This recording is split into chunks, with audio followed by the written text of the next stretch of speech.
Touch me, ನಂಗೆ ಆತರ ಯಾರು ಅನ್ಸಿಲ್ಲ. ಬರ್ದು ಅಳಿಸಿ ನನಗನ್ಸಿಲ್ಲ. ಏನ್ ಮಾಡ್ತೀವಿ ಸ್ಮಾರ್ಟ್ನೆಸ್ ಬೇಡ. ಈ ವಿನಯ್ ಗೌಡ ಅವರು ಏನಕ್ಕಪ್ಪ ಬೇಜಾರ್ ಮಾಡ್ಕೊಂಡ್ರು ಅಂತಂದ್ರೆ, ನೋಡಿ ಸಿಕ್ಕಿರೋ ಆಪರ್ಚುನಿಟಿನ ಕೆಲವೊಬ್ರು ಕಂಟೆಸ್ಟೆಂಟ್ ಸರಿಯಾಗಿ ಯೂಟಿಲೈಸ್ ಮಾಡ್ಕೊಳ್ಳಲ್ಲ ಅಂತ ಅನ್ಸುತ್ತೆ. ಇಲ್ಲಿ ಅವ್ರು ಒಬ್ರು ಮಿಸ್ಟೇಕ್ ಇಂದ ಇಲ್ಲಿ ಇಡೀ ಟೀಮ್ಗೆನೆ ಕೆಟ್ಟ ಹೆಸರು ಬರುತ್ತೆ ಅಂತ ಹೇಳ್ತಾರಲ್ಲ, ಜಡ್ಜಸ್ಗಳು ಕೂಡ ಇದರಿಂದ ಬೇಜಾರಾಯ್ತು. ಏನಪ್ಪ ಒಂದು ಸಿಕ್ಕಿರೋ ಆಪರ್ಚುನಿಟಿನ ಒಂದು ಟಫ್ ಕಾಂಪಿಟೇಷನ್ ಆಗುತ್ತೆ ಅಂತ ಅಂದ್ಬಿಟ್ಟು ಇದು ಅನ್ಕೊಂಡಿದ್ವಿ. ಬಟ್ ಇದು ಟಫ್ ಅವರು ಆಗ್ಲೇ ಇಲ್ಲ, ಈಸಿಯಾಗಿ ಇಲ್ಲಿ ವಿನ್ ಆಗ್ತಾರೆ. ಫಸ್ಟಿಗೆ ಇಲ್ಲಿ ಏನಪ್ಪಾ ಅಂತಂದ್ರೆ ಬೋರ್ಡ್ಗಳು ಕೊಡ್ತಾರೆ. ಈಗ ವಿನಯ್ ಗೌಡ ಟೀಮ್ ಇಂದನೂ ಕೂಡ ಕಂಟೆಸ್ಟೆಂಟ್ ಬರ್ತಾರೆ ಫಸ್ಟ್, ಆಮೇಲೆ ಸಂಗೀತ ಶೃಂಗೇರಿ ಟೀಮ್ ಇಂದನೂ ಕೂಡ ಬರ್ತಾರೆ. ಸಂಗೀತ ಶೃಂಗೇರಿ ಟೀಮ್ ಫಸ್ಟ್ ಇಲ್ಲಿ ಆಡ್ತಾರೆ. ನಿಮ್ ಟೀಮ್ ನ ಕಾಮಿಡಿ ಪೀಸ್ ಯಾರು ಅಂತ ಕ್ವಶನ್ ನ ಕೇಳ್ತಾರೆ. ಇವಾಗ 4 ಜನ ಏನಿದ್ದಾರೆ, 4 ಜನನು ಕೂಡ ಉತ್ತರ ಒಂದೇ ತರ ಬರೀತಾರಾ ಅಥವಾ ಬೇರೆ ಬೇರೆ ಬರೀತಾರಾ ಅಂತ ಅಂದ್ಬಿಟ್ಟು ಇಲ್ಲಿ ಚೆಕ್ ಮಾಡಿದ್ರು. 3 ಜನದ ಉತ್ತರ ಒಂದೇ ಆಗಿರ್ಬೇಕು, ಅವಾಗ ಇಲ್ಲಿ 1 ಪಾಯಿಂಟ್ ಸಿಗುತ್ತೆ. ಇಬ್ರು ಒಂದು ಉತ್ತರ ಬರ್ದ್ರು ಅಂತಂದ್ರೆ ಪಾಯಿಂಟ್ ಇಲ್ಲಿ ಸಿಗಲ್ಲ. 3 ಜನದ ಉತ್ತರ ಒಂದೇ ತರ ಇಲ್ಲಿ ಆಗಿರ್ಬೇಕು. ಅಂದ್ರೆ ಟೀಮ್ ಕೋಆರ್ಡಿನೇಷನ್ ಹೇಗಿದೆ ಅಂತ ಗೊತ್ತಾಗುತ್ತೆ ಇದರಿಂದ ಅಷ್ಟೇ. ಅಂದ್ರೆ ಇದರಿಂದ ಯಾರಿಗೂ ಕೂಡ ಅವಮಾನ ಮಾಡಬೇಕು ಹಾಗೆ ಹೀಗೆ ಅಂತ ಏನಿಲ್ಲ.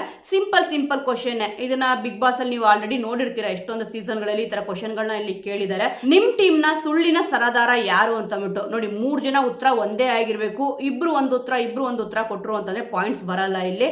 ಮತ್ತೆ ಯಾರು ಕ್ಯಾಪ್ಟನ್ ಆಗಕ್ಕೆ ಲಾಯಕ್ಕಿಲ್ಲ ಅಂತ ಅಂದ್ಬಿಟ್ಟು ಕೂಡ ಇಲ್ಲಿ ಕೇಳ್ತಾರೆ. ಅದೇ ಹೇಳಲ್ವಾ, ಕೆಲವೊಂದ್ಸತಿ ಟೀಮಲ್ಲಿ ಇದ್ರೂ ಕೂಡ ಅಲ್ಲಿ ಅಸಮಾಧಾನ ಇರುತ್ತೆ ಅಂತ ಅಂದ್ಬಿಟ್ಟು ಇದ್ರಲ್ಲಿ ಗೊತ್ತಾಗುತ್ತೆ. ಮತ್ತೆ ಲಕ್ಕಿಂದ ಇಲ್ಲಿವರೆಗೂ ಬಂದಿರೋದು ಯಾರು, ಆ ಕಂಟೆಸ್ಟೆಂಟ್ ಯಾರು ಅಂತ ನಿಮಗೆ ಅನ್ಸುತ್ತೆ ಅಂತ ಕೇಳಿದಾಗ ಇದರ ಒಂದು 6 ಕ್ವಶನ್ ಇಲ್ಲಿ ಕೇಳ್ತಾರೆ.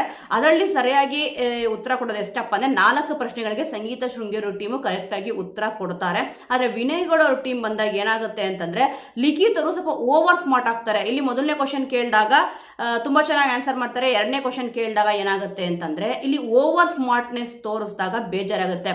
ವಿನಯ್ ಗೌಡ ಅವರು ಕೂಡ ಇಲ್ಲಿ ಎದ್ದು ಬಂದು ನಿಂತಿರ್ತಾರೆ. ಮತ್ತೆ ಸಂಗೀತ ಶೃಂಗೇರಿ ಟೀಮು ಕೂಡ ಅಷ್ಟೇ, ಅವರು ಕಂಟೆಸ್ಟೆಂಟ್ಗಳು ಬಂದಾಗ ಸಂಗೀತ ಶೃಂಗೇರಿ ಬಂದು ನಿಂತ್ಕೊಂಡು ಇವಾಗ ಚೇರ್ ಅಪ್ ಮಾಡ್ತಾರೆ ಅಂತ ಇಲ್ಲಿ ಹೇಳ್ತಾರಲ್ಲ, ಅವ್ರಿಗೆ ನೆಸೆಸಿಟಿ ಇಲ್ಲ. ಜಡ್ಜಸ್ ಬಿಡೋರು ಏನೋ ಬರ್ಕೊಂತ ಅಂತ ಕುತ್ಕೊಳ್ಬೋದಿತ್ತು. ಬಟ್ ಟೀಮ್ ಸ್ಪಿರಿಟ್ ಮತ್ತೆ ಇಲ್ಲಿ ಜಡ್ಜಸ್ಗಳ ಒಂದು ಜವಾಬ್ದಾರಿ ಏನು ಅಂತ ಚೆನ್ನಾಗಿ ಕೇಳ್ಕೊಂಡಿದ್ದಾರೆ. ಅದಕ್ಕೆ ಅವರು ಕೂಡ ಬಂದು ನಿಂತ್ಕೊಂಡು ಅವ್ರನ್ನ ಅಪ್ರಿಶಿಯೇಟ್ ಮಾಡ್ತಾರೆ, ತುಂಬಾ ಚೆನ್ನಾಗಿ ಮಾತಾಡ್ತಾರೆ. ವಿನಯ್ ಗೌಡ ಅವರು ಕೂಡ ಅದೇ ರೀತಿ ಬಂದು ನಿಂತ್ಕೊಂತಾರೆ. ಬಟ್ ಇಲ್ಲಿ ಲಿಖಿತ್ ಅವರು ತುಂಬಾ ಓವರ್ ಸ್ಮಾರ್ಟ್. ಇಲ್ಲಿ ಯಾರು ನಮ್ಮ ಟೀಮಲ್ಲಿ ಆತರ ಇಲ್ಲ ಅಂತ ಅಂದ್ಬಿಟ್ಟು ಒಂದು ಉತ್ತರ ಏನೋ ಕೊಡ್ತಾರೆ ಲಿಖಿತ್ ಅವರು, ಬರೆಯೋದೇ ಇಲ್ಲ. ಅದಕ್ಕೆ ಇಲ್ಲಿ ನೀವು ಓವರ್ ಸ್ಮಾರ್ಟ್ನೆಸ್ ತೋರಿಸೋದಲ್ಲ ಇಲ್ಲಿ ಅಂತಂದ್ಬಿಟ್ಟು 1 ಪಾಯಿಂಟ್ ನ ಮೈನಸ್ ಮಾಡ್ತಾರೆ. ಯಾಕಂದ್ರೆ ಹೆಸರು ಬರೀಬೇಕು. ಅಲ್ಲಿ ಯಾರು ಅವ್ರಿಗೆ ಅಲ್ಲಿ 4 ಜನ ಯಾರಿದಾರೋ ಎಲ್ಲರೂ ಉತ್ತರಗಳು ಕೂಡ ಏನಾಗಬೇಕು ಅಂದ್ರೆ 3 ಜನದ ಉತ್ತರ ಒಂದೇ ಬರ್ಬೇಕಲ್ವ. ಇವಾಗ ಒಬ್ರು ಬರ್ದಿಲ್ಲ ಅಂತಂದ್ರೆ ಏನಾಗುತ್ತೆ, ಯಾರು ಇಲ್ಲ ಅನ್ನೋದು ಇಲ್ಲಿ ಬೇರೆ, ಬಟ್ ಅಲ್ಲಿರೋರು ಹೆಸರು ಬರೀಲೇಬೇಕಿತ್ತು. ಅದಕ್ಕೆ ಇಲ್ಲಿ ಓವರ್ ಸ್ಮಾರ್ಟ್ನೆಸ್ ತೋರಿಸಿಕ್ಕೆ ಲಿಖಿತ್ ಅವರು ಸ್ವಲ್ಪ ಬಯಸ್ಕೊಂತಾರೆ.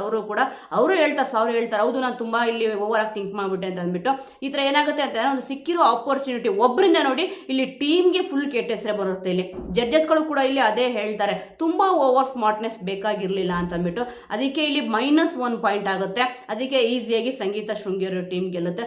ಸೊ ವೀಕ್ಷಕರೇ, ಈ ತರ ನೋಡಿದಾಗ ನಿಮಗೆ ಅನ್ಸುತ್ತೆ ಈಗ ಲಿಖಿತ್ ಅವ್ರು ಹೌದು ಓವರ್ ಸ್ಮಾರ್ಟ್ನೆಸ್ ಕೆಲವೊಂದರಲ್ಲಿ ವರ್ಕ್ ಆಗುತ್ತೆ, ಕೆಲವೊಂದರಲ್ಲಿ ಖಂಡಿತವಾಗ್ಲೂ ವರ್ಕ್ ಆಗಲ್ಲ. ಸ್ಮಾರ್ಟ್ನೆಸ್ ಇರಬೇಕು, ಬಟ್ ಓವರ್ ಆಯ್ತು ಅಂತಂದ್ರೆ ಅಮೃತನೂ ಕೂಡ ವಿಷ ಅಂತ ಹೇಳ್ತಾರಲ್ವಾ, ಆ ರೀತಿ ಇಲ್ಲಿ ಆಯ್ತು ಅಂತ ಅಂದ್ಬಿಟ್ಟು ಇಲ್ಲಿ ಅನ್ಸುತ್ತೆ. ಸೊ ಇವಾಗ ಸಂಗೀತ ಶೃಂಗೇರಿ ಟೀಮು ಪಾಯಿಂಟ್ಸ್ ಟೇಬಲ್ ಕೂಡ ಟಾಪ್ 1 ಪ್ಲೇಸ್ ಅಲ್ಲಿ ಇದೆ. ಈಗ ನಿಮ್ಮ ಸಪೋರ್ಟ್ ಯಾರಿಗಿದೆ? ಇಷ್ಟು ಜನ ಸ್ಪರ್ಧಿಗಳಲ್ಲಿ ಈಗ ಬಿಗ್ ಬಾಸ್ ಮನೆಯೊಳಗಡೆ ಎಂಟ್ರಿ ಕೊಡೋದು 3 ಜನ, 19 ಜನ ಇರ್ಬೋದು, ಆದ್ರೆ ಎಂಟ್ರಿ ಕೊಡೋದು 3 ಜನ. ನಿಮ್ ಸಪೋರ್ಟ್ ಯಾರಿಗಿದೆ? ಯಾರು ಬಿಗ್ ಬಾಸ್ ಮನೆಯೊಳಗಡೆ ಎಂಟ್ರಿ ಕೊಡಬೇಕು ಅಂತ ನೀವು ಇಷ್ಟಪಡ್ತೀರಾ ಅನ್ನೋದನ್ನ ಮಿಸ್ ಮಾಡದೆ ಕಮೆಂಟ್ ಮೂಲಕ ತಿಳಿಸಿ.